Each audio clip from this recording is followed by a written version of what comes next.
사사기 15장 9절 말씀 우리 함께 보겠습니다. 사사기 15장 9절부터 13절까지 말씀입니다. 한 절씩 말씀을 교독하겠습니다. 이에 블레셋 사람들이 올라와 유다의 진을 치고 레히에 가득한지라.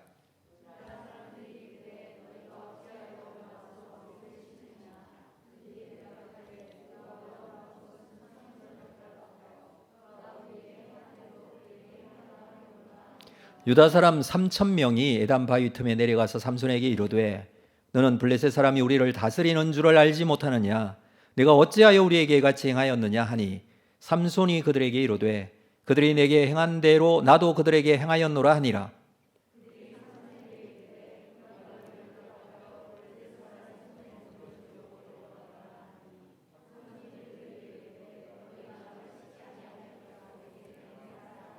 함께 읽습니다. 그들이 삼손에게 말하여 이르되 아니라 우리가 다만 너를 단단히 결박하여 그들의 손에 넘겨줄 뿐이요 우리가 결단코 너를 죽이지 아니하리라 하고 세 밧줄 둘로 결박하고 바위 틈에서 그를 끌어내니라. 아멘. 할렐루야. 반갑습니다. 주님 앞에 나오신 여러분 모두 격하게 환영하고 축복합니다. 생전 처음으로 써보는 표현입니다. 격하게 환영하고 축복합니다. 오늘도 기도의 자리에서 믿음으로 기도하시고 주님께서 주시는 응답의 놀라운 은혜가 있기를 주님의 이름으로 축복합니다. 삼손 이야기가 지금 계속되고 있는데 그 중에 이야기 중 한 부분을 우리가 읽었습니다. 자, 이 일이 있게 된 배경을 잠깐 짚고 좀 넘어가도록 하겠습니다. 삼손은 우리가 잘 알고 있는 사사이죠. 참 천방지축 사사입니다. 돌출 행동이 너무나 많았던 사사였죠. 삼손이 블레셋 딥나라는 곳에 가서 한 여인을 사랑하게 됩니다. 그리고 그 여인을 아내로 맞이하고자 합니다. 부모의 만류에도 자기 고집으로 이 여인을 아내로 삼고자 하는 데서 문제가 시작이 됩니다. 딥나로 가는 도중에 사자를 만나서 죽이기도 하고 다음번에는 사자의 시체에서 벌꿀을 떠서 먹고는 합니다. 나실인인 삼손이 해서는 안 될 행동들을 너무나 쉽게 해버립니다. 딥나에서 결혼이 진행되는 중에 블레셋 사람들과 수수께끼 내기를 하죠. 블레셋 사람들은 삼손의 아내를 협박해 답을 알아내게 하고 그것으로 인하여 내기에 진 삼손이 화가 나서 결혼식 도중에 돌아가 버려요. 자기 집으로. 이때 삼손의 장인이 삼손이 다시는 돌아오지 않을 줄 알고 그 아내 된 자를 다른 사람의 아내로 줘버립니다. 몇 달 후에 밀추수 때에 15장 1절부터 나오는 말씀인데 밀추수 때에 삼손은 자기 처가 이 딥나로 다시 이 처가로 찾아옵니다. 염소 새끼를 들고 왔다라고 하는데 그건 아마 화해를 위해서 그렇게 한 것 같아요. 그러나 이미 아내는 다른 사람의 아내가 되어 있었고 화가 난 삼손은 여우 300마리를 잡아서 꼬리에 횃불을 붙이고 그 당시에 밀추수를 하고 있던 이 블레셋 지역 모든 그 추수가 끝나거나 또는 추수를 하고 있거나 한 이 지역에 들녘과 과수원들의 지나기에서 모두 다 태워버립니다. 블레셋 지역은 원래 곡창지대였습니다. 블레셋 사람들은 주로 농사를 하고 살았는데 그래서 그들이 숭배하던 신도 곡식의 신 다곤이라는 신을 숭배하고 있었죠. 그래서 블레셋 사람들의 곡식을 태우는 것은 굉장히 중요한 의미가 있는 부분이에요. 그들의 모든 민족, 전 국가적인 경제에 큰 타격을 줄 뿐만 아니라 사실은 그 신에 대한 이 다곤에 대한 징벌이기도 합니다. 삼손의 행위는 단순히 개인적인 보복을 넘어서 한 국가의 경제를 위협했던 것이죠. 블레셋 사람의 입장에서는 그렇습니다.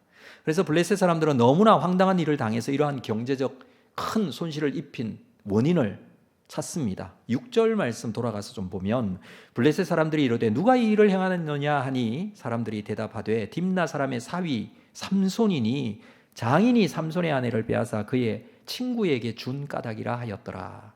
블레셋 사람들이 올라가서 그 여인과 그의 아버지를 불사르니라. 그러니까 장인과 그 아내 된 여인을 불살랐다라는 것은 아마 한 집에 가둬놓고 불을 그 집에 질렀던 것 같아요. 이 일로 삼손은 더욱더 화가 납니다. 7절 삼손이 그들에게 이르되 너희가 이같이 행하였은즉 내가 너희에게 원수를 갚고야 말리라 하고 블레셋 사람들의 정강이와 넓적 다리를 크게 쳐서 죽이고 내려가서 에단 바위 틈에 머물렀더라. 아내의 죽음으로 인해 블레셋 사람들에게 복수를 하겠다는 말 그대로 삼손은 닥치는 대로 블레셋 사람들을 죽입니다. 뭐 숫자는 여기서 기록하고 있지 않지만 아마 많은 사람들을 죽인 것 같아요. 그리고 내려가서 에담 바위 틈에 머물렀다. 에담 바위 동굴로 도망했다라는 의미예요. 왜냐하면 블레셋 사람들이 삼손을 잡으려고 했기 때문에 그렇습니다. 에담 동굴이 어딘지는 정확하게 알 수 없지만 그 뒤에 내용을 보면 아마 유다 지역 중에 한 지역이었던 것으로 보여져요. 그래서 블레셋 사람들을 피해서 도망간 거죠. 자, 복수하니까 또 복수를 하고 이 삼손이 분노하게 되어서 저지르는 행동 때문에 또 다른 분노가 일어나고, 그래서 삼손이 이러한 행동들은 블레셋 사람을 향한 복수에만 마음이 빼앗겨 있는 그런 모습을 우리에게 잘 보여주고 있습니다. 사사로서의 사명을 그가 감당을 해야 되는데 개인적인 감정과 개인적인 이 복수에만 눈이 멀고 자기 눈에 좋아 보이는 것에는 어떠한 상황에서 어떠한 조건에서든지 그것을 취하고자 하고 자기가 나실인이든지 자기가 사사이든지 상관없이 그냥 마구잡이로 행동해버리는 그런 모습을 우리는 보게 됩니다. 물론 하나님께서는 이러한 삼손을 통해서도 계속 일하고 계세요. 보십시오. 삼손은 정확하지 않은 사명감 그리고 개인적인 자기 소견에 옳은 대로 행하는 그 모습의 전형을 보여주고 있지만 그를 통해서 블레셋을 치고 있습니다. 당시 블레셋이 이스라엘을 압제하고 있었죠. 잘못된 삼손의 행동이지만 하나님께서는 결과적으로 블레셋을 징계하고 있는 것으로 나타나고 있습니다. 이건 좀 더 큰 의미에서 넓은 시각에서 보면 그렇다라는 의미입니다. 지금도 사실 이스라엘에는 삼손 이외에 다른 지도자가 없어요. 어떤 이름도 거론되지 않아요. 그러나 성경은 계속해서 삼손에게 집중해서 이야기를 전개해 나가고 있습니다. 왜 그렇습니까? 하나님께서 세우신 사람이기 때문에 그렇습니다. 그렇지만 삼손에게는 문제가 많습니다. 문제가 많음에도 불구하고 이 삼손을 통해서 하나님께서 계속 역사하고 계십니다. 자, 지금은 삼손이 도망하여 레이 동굴이라는 곳에 그렇게 숨어 지냅니다. 자, 9절 오늘 읽었던 본문부터 한번 말씀을 볼까요? 9절. 이에 블레셋 사람들이 올라와 유다의 진을 치고 레히에 가득한지라. 블레셋 사람들이 삼손을 잡으러 온 거죠. 유다의 진을 치고 레히에 가득하다. 레히 지방, 레히라는 그 지방에 가득했다라는 것입니다. 레히라는 지방에 블레셋 사람들이 가득했다는 것은 그냥 있다라는 게 아니라 그곳을 짓밟았다라는 거예요. 노략했다라는 거예요. 사람들을 죽이거나 집을 불태우거나 그렇게 했다는 것입니다. 이 유다 사람들을 괴롭혀서 삼손을 잡고자 하는 것입니다. 너희들이 삼손을 넘기지 않으면 못 견디게 하겠다라는 것입니다. 이 레히도 그 땅이 어딘지 정확하게 우리가 알 수는 없습니다. 그런데 이 레히라는 단어는요, 턱뼈라는 뜻이에요. 턱뼈. 나중에 이 일 뒤쪽에 보면 삼손이 나귀 턱뼈로, 거기서 턱뼈가 레히죠. 레히라는 단어가 나와요. 블레셋 사람 1000명을 쳐서 죽여요.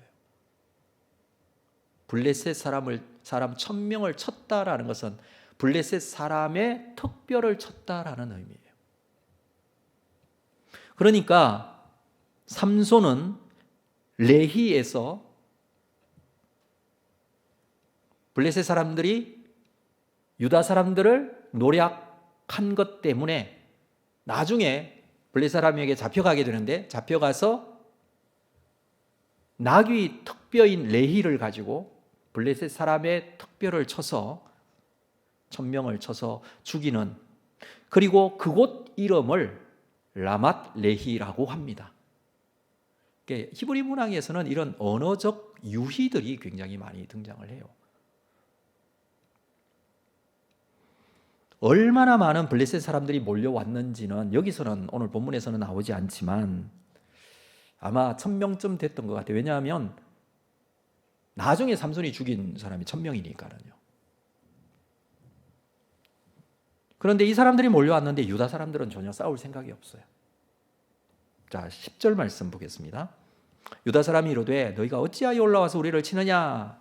그들이 대답하되 우리가 올라온 것은 삼손을 결박하여 그가 우리에게 행한 대로 그대로 행하려 함이로다.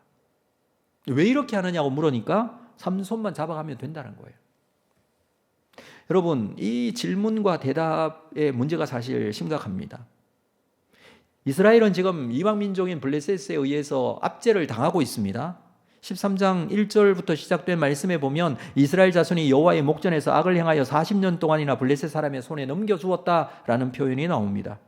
이스라엘은 여전히 여호와의 목전에서 악을 행하고 있습니다. 여호와의 목전에서 악을 행한다라는 것은 다른 것이 아니라 하나님을 전적으로 믿지 않고 우상을 섬기는 것을 말해요. 하나님 앞에 악을 행하는 것은 우상을 섬기는, 어떤 우상입니까? 가나안에 있는 다른 민족의 우상들이에요. 그들이 복을 줄 줄 알고 그게 더 복된 줄 알고 그것을 섬기고 하나님을 떠났다는 것입니다. 이런 상황에서 하나님께서 블레셋 사람의 손에 이스라엘 백성들을 넘기신 것처럼 블레셋에 의해서 압제를 당하고 있습니다. 그런 상황이었는데 그래도 블레셋에 올라와 이스라엘을 치면 이스라엘은 뭐 해야 됩니까? 치면 그에 대항해야 합니다. 그런데 그럴 생각이 전혀 없다는 거예요. 오히려 삼손을 잡아서 블레셋에 내주고자 합니다. 자, 11절 말씀을 볼까요?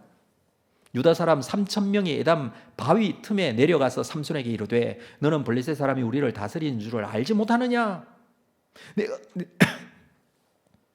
죄송합니다. 내가 어찌하여 우리에게 같이 행하였느냐 하니 삼손이 그들에게 이르되 그들이 내게 행한 대로 나도 그들에게 행하였노라. 자, 보십시오. 유다 사람들이 3000명이 삼손이 있는 이 에담 동굴로 찾아갑니다. 그것을 보면 이 삼손이라는 사람, 사사 삼손이 얼마나 그 전투 능력이 대단했으면 3000명이 찾아갔을까요? 한 사람을 찾아가는데.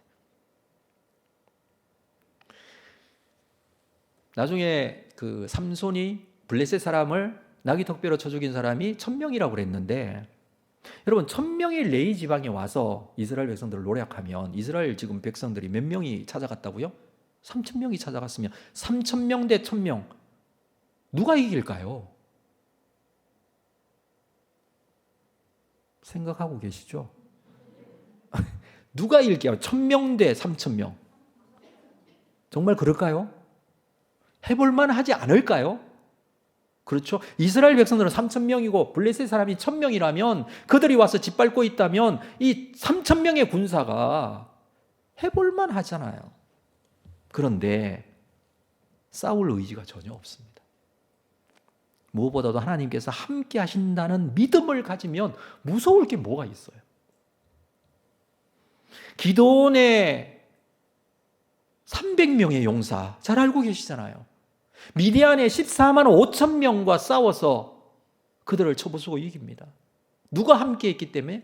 하나님이 함께 하셨기 때문이죠. 이 사실을 너무나 잘 알고, 이 이야기가 남 이야기가 아니에요. 지금 하나님께서 함께 하시면 됩니다. 그러나 이스라엘은 믿음도 없고 의지도 없어요. 오히려 자기 동족이고 당시 이스라엘의 사사였던 삼손을 넘겨주고자 합니다. 영적으로 얼마나 무지한지 자세히 한번 보십시오. 그들은 이렇게 말합니다. 블레셋 사람이 우리를 다스리는 줄을 알지 못하느냐. 삼손에게 그렇게 말해요. 블레셋 사람의 지배가 오랫동안 지속되다 보니 이스라엘은 모든 저항력, 저항의 의지가 하나도 없어졌어요. 블레셋의 시녀가 되어 있어요. 이때 당시의 상황을 보면 하나님께서 계속해서 삼손의 일을 통해서 이스라엘이 블레셋 사람들을 대상으로 싸우도록 하나님께서 계속 유도하고 있는 거예요. 그러나 이스라엘은 아예 싸울 의지가 없어요. 사랑하는 성도 여러분, 세상이 교회를 지배하고 있는데 교회는 세상과 싸울 의지가 없는 모습과 같아요. 세상의 가치관이 나를 지배하고 있는데 하나님의 사람으로 이 세상의 가치관과 싸울 의지가 없다면 이스라엘의 이런 모습일 것 같아요.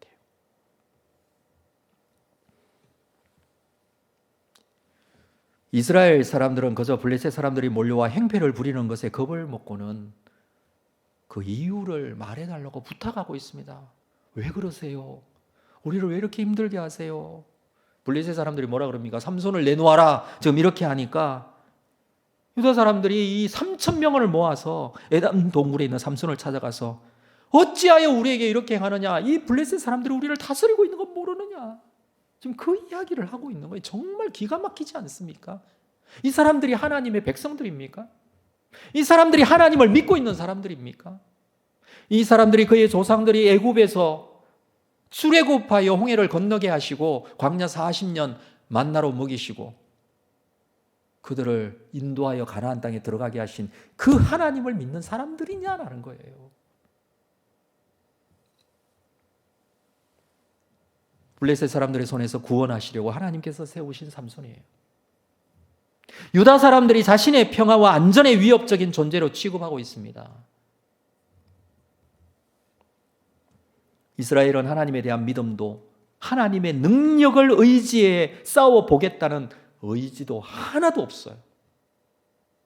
길들여졌어요. 블레셋에 의하여.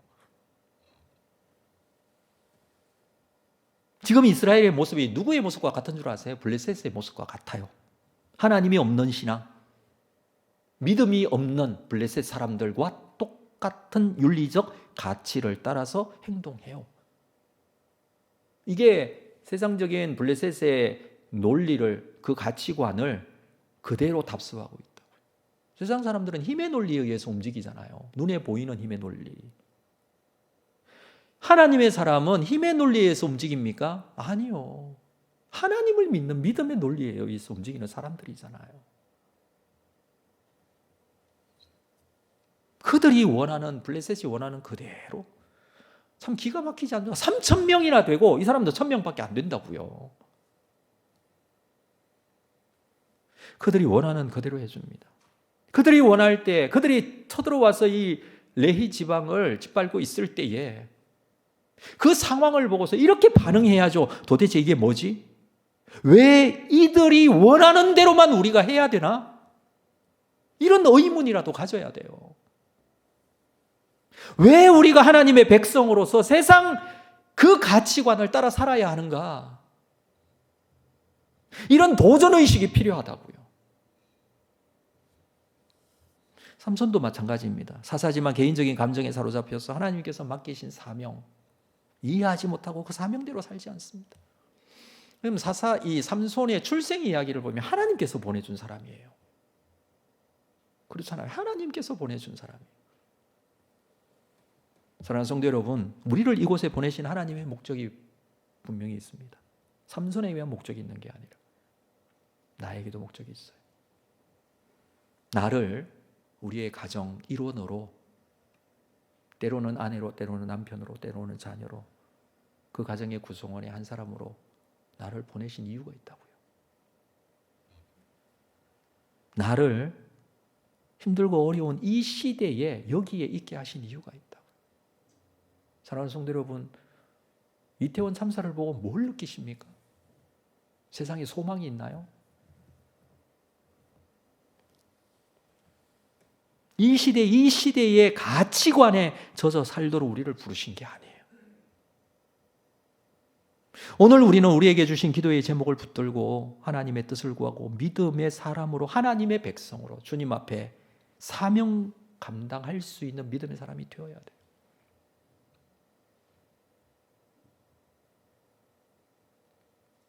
이 시대에 부르신 나를 하나님께서 사용하실 줄로 믿고 세상의 가치관에 젖어 살지 마십시오. 그들이 원하는 대로 살지 마십시오. 하나님의 백성으로 믿음 가지고 사십시오.